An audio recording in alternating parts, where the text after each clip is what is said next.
Negeri ini penuh kebohongan. Jarang sekali yang benar-benar jujur. Satu hari jelang pilkada serentak ternyata malah ditemukan ratusan amplop berisi uang dan juga kaos salah satu paslon. Pemirsa, menebar janji dapat menjadi strategi untuk membuat masyarakat lupa pembahasan substansi. Karena jagoan kalah, tim sukses calon legislatif di Kabupaten Cirebon mengalami stres berat. Bahkan di antara tim sukses ada yang mengambil kembali amplop berisi uang serangan fajar kepada yang sudah dibagikan kepada warga. Dan kebanyakan orang pura-pura kaget saat kebohongan itu terulang. Rakyat menjual suaranya dengan harga yang murah dan pemerintah membelinya dengan janji yang selalu kadaluarsa. Keduanya menari di lantai yang rapuh, menunggu saat runtuhnya tidak terelakkan. Setiap 5 tahun, ritual ini dimulai lagi. Rakyat datang dengan harapan, pulang membawa kantong plastik berisi janji kosong dan kaos partai. Pemerintah berpidato tentang keadilan dan kemakmuran, tapi di balik kata-kata indah itu, mereka sibuk menjaga kursi kekuasaan. Saling menuding, saling menipu, namun tetap menikmati sandiwara yang sama. Ini bukan tragedi, bukan kebetulan, bukan kesalahan satu pihak. Ini rutinitas. Keduanya ahli dalam berpura-pura, dan kedua pihak sama-sama nyaman dengan kebiasaan lama. Negeri ini retak bukan karena satu jahat, tapi karena kedua pihak terlalu lama berdansa di atas lantai yang keropos. Sudut pandang ini mungkin lahir dari pengalaman kita sendiri sekaligus refleksi pribadi. Silahkan tulis tambahan, koreksi, atau sudut pandang lain di kolom komentar. Kita tidak mencari siapa yang paling benar, tapi siapa yang berani menghadapi kenyataan dan berdiskusi dengan jujur.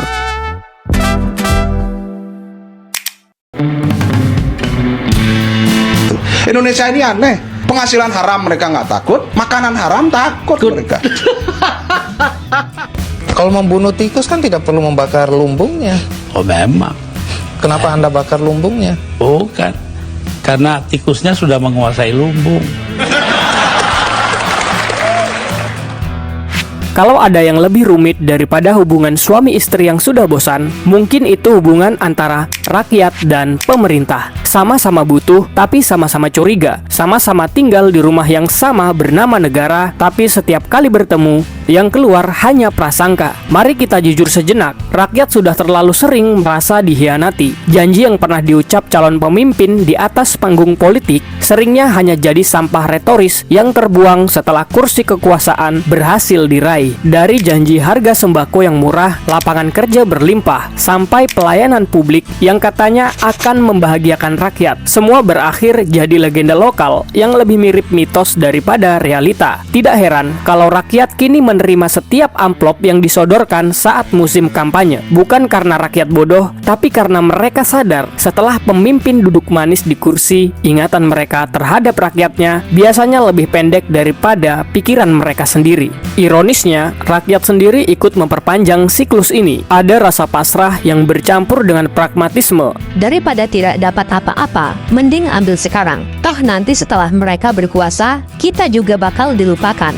Sebuah logika yang getir, tapi nyata adanya. Akhirnya, uang politik bukan lagi dianggap sebagai pelanggaran etika, melainkan tradisi tidak tertulis. Entah siapa yang memulai lebih dulu, apakah pemerintah yang dulu berkhianat, atau rakyat yang gagal memahami program. Tidak ada yang benar-benar tahu. Yang jelas, ketidakpercayaan ini diwariskan turun-temurun seperti cerita rakyat tanpa akhir. Dan lihat bagaimana sikap pemerintah. Dari sudut mereka, rakyat pun sering dianggap tak sabaran, menuntut terlalu cepat. Seakan-akan semua janji harus langsung ditebus semalam. Pemerintah kadang berdalih, Kami sudah bekerja, tapi hasilnya butuh waktu. benar, reformasi dan pembangunan memang bukan mie instan. Tapi masalahnya, janji yang dilempar ke publik saat kampanye terlalu manis untuk dibandingkan dengan kenyataan yang pahit. Disinilah jurang itu makin menganga. Rakyat merasa dibohongi, pemerintah merasa tidak dipahami. Hubungan ini percis seperti dua orang yang saling menuduh, tapi tetap tidak bisa benar-benar berpisah. Rakyat butuh pemerintah untuk mengadu. Pemerintah butuh rakyat agar kekuasaan mereka tetap sah. Namun, apa jadinya jika keduanya terjebak dalam lingkaran setan ketidakpercayaan? Satu pihak sibuk mengingat pengkhianatan masa lalu, pihak lain sibuk berdalih bahwa semua butuh proses. Sejujurnya, kalau ada yang lebih menyedihkan daripada rakyat yang selalu lupa, mungkin itu pemerintah yang selalu pura-pura ingat.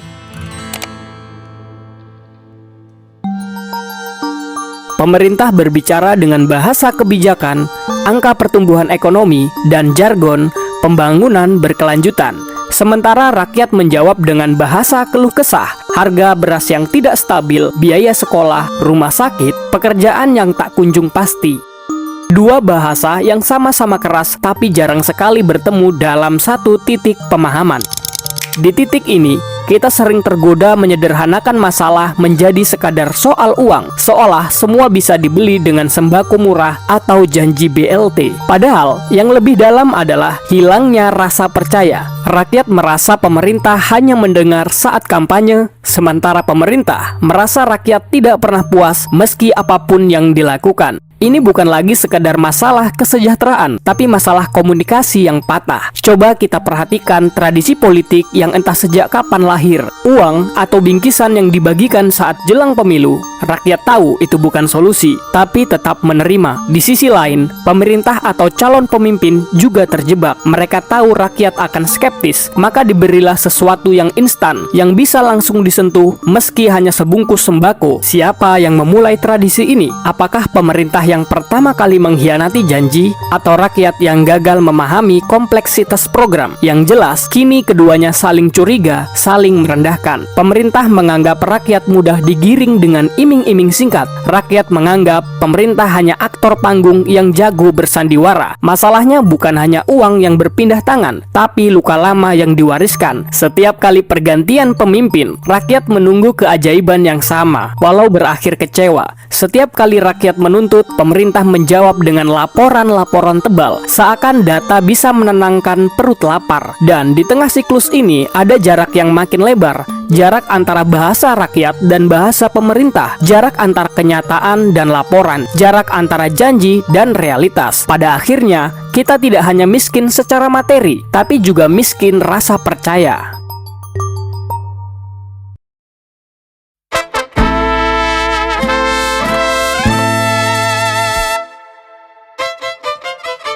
Pemerintah adalah cermin rakyatnya, tapi cermin ini sudah lama retak. Pecahannya memantulkan wajah yang terdistorsi, yang tampak bukan lagi potret asli, melainkan fragmen-fragmen yang saling bertentangan. Kita benci pemerintah yang memikirkan kepentingan pribadi mereka, dan pemerintah yang korup. Tapi mari kita jujur sejenak, bukankah di tingkat rakyat, perilaku yang sama sudah menjadi kebiasaan sehari-hari? Kita marah kalau pejabat menyalahgunakan jabatan, tapi bukankah kita juga sering menyalahgunakan kesempatan? Contoh kecil, ketika macet kita menggunakan trotoar untuk kendaraan motor. Itu sama saja mengambil hak orang lain. Skala dan panggungnya saja yang berbeda. Mulai dari desa, penyaluran dana BLT tidak tepat sasaran. Keluarga dari perangkat desa lebih dulu diprioritaskan ketimbang nenek tua yang lebih membutuhkan hanya sekedar untuk bertahan hidup. Di titik itu, kita sebenarnya sedang menormalkan hilangnya kejujuran dalam skala mikro. Cermin ini memang retak, dan retakannya membuat kita lebih mudah menunjuk cacat wajah orang lain ketimbang melihat noda di cermin sendiri. Kita mengutuk pemerintah yang korup, tapi rakyatnya juga terbiasa dengan korupsi kecil-kecilan hampir setiap hari. Pejabat doyan privilege,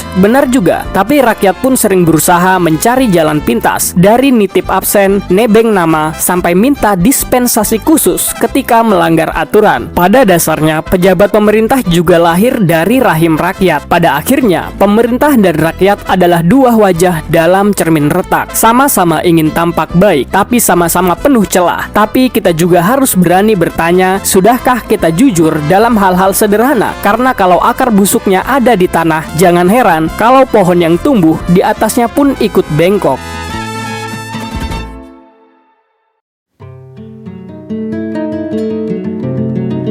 Solusi seringkali dipahami sebagai daftar langkah teknis, 1, 2, 3, dan selesai. Seperti resep masakan atau manual penggunaan mesin. Tapi masalahnya, yang kita bahas bukan mesin yang mogok, melainkan hubungan sosial yang rusak. Dan relasi manusia tidak bisa diperbaiki hanya dengan teknis. Ia butuh etik, nilai, dan kesadaran. Maka mari kita mulai dari yang paling sederhana tapi paling sulit, yaitu kejujuran. Kejujuran bukan sekedar tidak berbohong, tapi juga berani membuka realita apa adanya. Rakyat jujur bahwa hidupnya terjepit, pemerintah jujur bahwa kebijakan tak selalu mulus. Dengan begitu, keluhan tidak lagi dituduh cengeng, dan janji tidak lagi berubah jadi mantra kosong. Lalu keterbukaan. Keterbukaan yang mengizinkan kritik masuk tanpa rasa takut. Rakyat berhak tahu kemana uang pajaknya pergi, dan pemerintah berhak tahu apa yang benar-benar menyiksa warganya. Transparansi ini bukan kelemahan, tapi fondasi kepercayaan. Yang ketiga, literasi. Bukan sekedar bisa baca tulis, tapi kemampuan memilah narasi. Kita sudah terlalu lama dijejali propaganda, iklan politik, hingga rumor medsos. Literasi membuat kita tidak gampang diombang-ambingkan. Dengan literasi, rakyat tidak hanya bisa menuntut, tapi juga menimbang. Pemerintah pun tidak bisa lagi mengandalkan bahasa yang berbelit-belit untuk menutup fakta. Dan terakhir, berhenti membudayakan tipu-menipu. Kita sudah terbiasa menganggap kebohongan sebagai pelumas sosial, dari urusan kecil hingga urusan besar. Jika terus begini, siapapun yang jujur justru terlihat bodoh, dan yang licik dianggap pintar. Kita harus balikkan logika ini. Kejujuran bukan kelemahan, kebohongan bukan kecerdikan. Semua ini bukan solusi teknis bisa berbeda.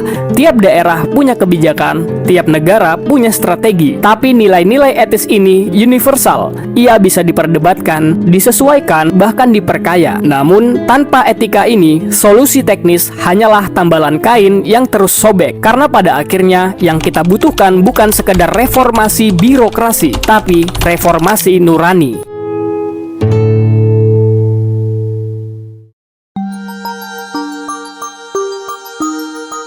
Pada akhirnya, hubungan rakyat dan pemerintah bukan sekedar soal siapa yang salah. Ia lebih mirip rumah besar dengan kaca jendela yang sudah lama retak. Kita bisa saja terus menunjuk pada pecahan di sisi lain, tapi pecahan itu tetap satu jendela yang sama. Dan siapa yang berani menyangkal saat retakan itu makin besar, yang masuk bukan hanya cahaya kebenaran, melainkan juga angin dingin kebencian, prasangka, dan tidak kepercayaan.